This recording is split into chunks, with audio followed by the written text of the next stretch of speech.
3 రోజులు చిక్‌మగళూరులోని తోటదహళ్ళి హోమ్‌స్టేలో హాలిడే ముగించుకొని నేను, ఆనంద్ బెంగుళూరుకి బయలుదేరాం. దారిలో బేలూరొస్తుంది. ఇక్కడ చాలా పేరున్న చెన్నకేశవ స్వామి ఆలయం ఉంది.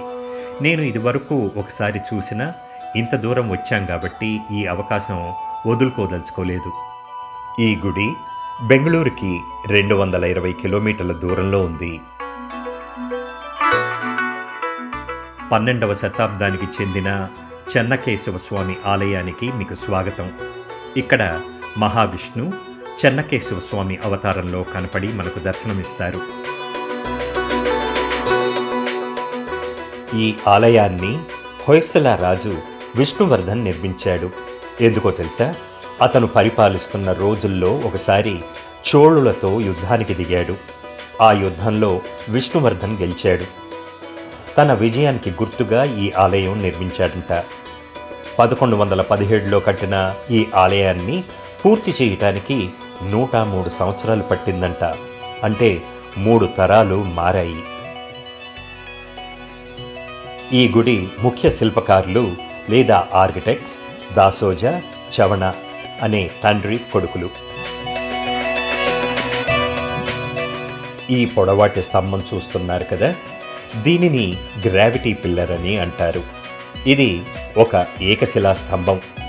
అంటే దీనిని ఒకే రాయి నుంచి మలిచారు. ఇది తన సొంత బరువు మీద నిలుస్తుంది. దీని స్పెషాలిటీ ఏంటంటే దీని కింద నుంచి ఒక కాగితాన్ని కూడా మనం పంపించవచ్చు. ఇంకో ఆసక్తికరమైన విషయం ఏంటంటే ఈ గుడి నిర్మాణ శైలి ఒక ఫ్యూజన్ స్టైల్. అంటే ఉత్తర భారతదేశ నగార శైలి ప్లస్ దక్షిణ భారతదేశ కర్ణాటక శైలిల మిశ్రమం.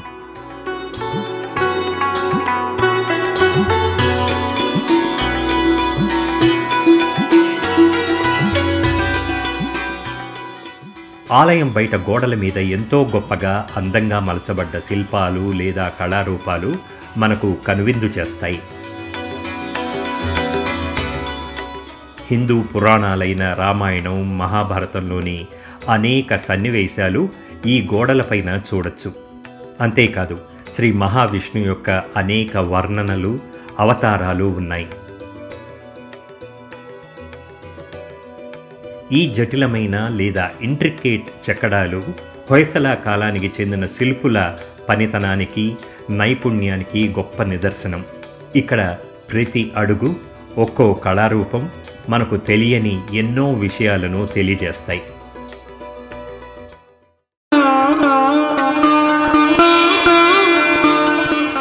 మనం ఈ ఆలయం లోపలి శిల్పకళను ఆసక్తిగా పరిశీలిస్తే క్లిష్టమైన శిల్పాలు, జటిలమైన చెక్కడాలు, అలంకరించబడిన లేదా అతి సూక్ష్మంగా చెక్కిన శిల్ప సంపద మనల్ని మంత్రముగ్ధుల్ని చేస్తాయి. ఎంతో మనోహరంగా, అద్భుతంగా మలచబడిన స్తంభాలను చూస్తుంటే మనకు నోటి నుంచి మాట రాదు. ప్రతి ఒక్క స్తంభం యునీక్గా ఉండటమే కాదు, జటిలంగా చెక్కబడి గంభీరమైన ఈ ఆలయ నిర్మాణాన్ని కొన్ని వందల సంవత్సరాలుగా సపోర్ట్ చేస్తూ వస్తున్నాయి. ఈ స్తంభాల్ని చూస్తుంటే ప్రాచీన కాలంలో శిల్ప కళాకారులు ఈ రాతిని ఇంత బాగా, ఎక్కడా పొల్లు పోకుండా ఇంత అద్భుతంగా ఎలా మలిచారా అని ఆశ్చర్యం కలగక మానదు. ఈ మంటపం పైకప్పు ఆకారాన్ని మలిచిన తీరును చూడండి.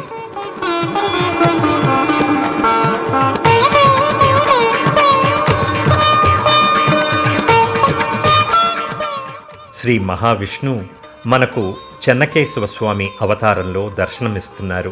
దర్శనం చేసుకోండి.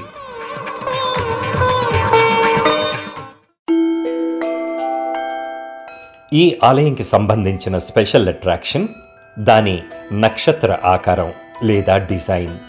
ఈ డిజైన్ విశేషం ఏంటంటే మనం ఈ కట్టడాన్ని చూస్తుంటే దాని డెప్త్ లేదా లోతు, దానితో పాటు దాని డైమెన్షన్ పెరిగి చూసే వాళ్ళకి కట్టడం ఎలివేషన్ గొప్పగా కనపడుతుంది.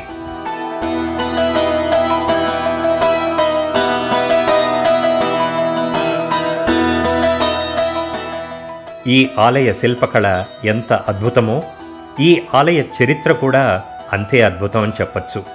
12వ శతాబ్దంలో హొయసల రాజ్యపు శక్తివంతమైన రాజు విష్ణువర్ధనుడు పరిపాలిస్తున్న కాలంలో ఈ ఆలయాన్ని నిర్మించారు.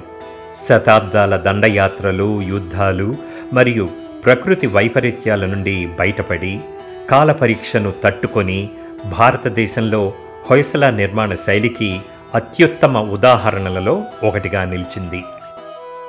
అద్భుతమైన నిర్మాణ శైలి, సంక్లిష్టమైన శిల్పాలు లేదా మోటివ్స్ మరియు గొప్ప చరిత్రతో కూడుకున్న చెన్నకేశవ స్వామి ఆలయం చరిత్ర ఇంకా ఆధ్యాత్మికం పైన ఆసక్తి ఉన్నవారెవరైనా తప్పక సందర్శించవలసిన ప్రదేశం ఇది.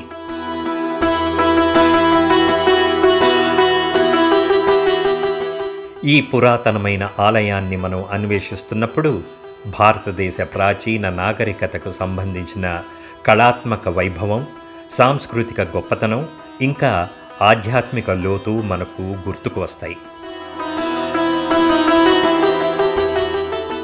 మీకు ఈ విషయం తెలుసా? ఈ ఆలయంలో హొయసల శిల్ప కళాకారుల నైపుణ్యం, గొప్పతనానికి సాక్షిగా 4000 చెక్కడాలున్నాయి.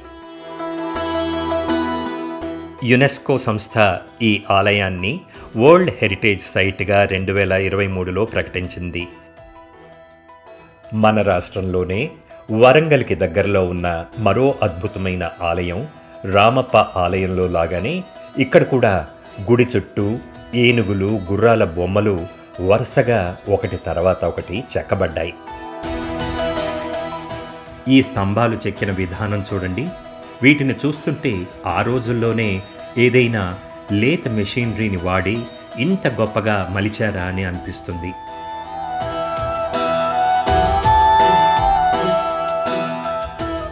అసలు ఆలయం చుట్టూ అంటే ఈ ప్రాంగణంలోనే కప్పే చెన్నిగరాయ, సౌమ్య నాయకి, ఆండాళ్ళ అమ్మవార్ల ఆలయాలు కూడా ఉన్నాయి. గత కొన్ని శతాబ్దాలలో ఈ గుడి చాలాసార్లు పునరుద్ధరించబడింది. సామ్రాజ్యాలున్న సమయంలో అనేక మంది రాజులు, ప్రత్యేకంగా విజయనగర సామ్రాజ్య రాజులు, ఆధునిక కాలంలో మైసూరు ప్రభుత్వం సహాయం చేశాయి. ఈ రోజుకు కూడాను అనేక చారిత్రాత్మక కట్టడాల్లో, ఇలాంటి పురాతనమైన ఆలయాల్లో గోడల మీద పిచ్చి పిచ్చి గ్రాఫిటీ రాసేవాళ్ల సంఖ్య చాలా పెద్దగానే ఉంది. ఈ ఆలయం గొప్పతనాన్ని, చరిత్రని మనసులో పెట్టుకొని దీని అందాల్ని, శుభ్రతని కాపాడేలా చేయవలసిన బాధ్యత మనందరి మీద ఉంది.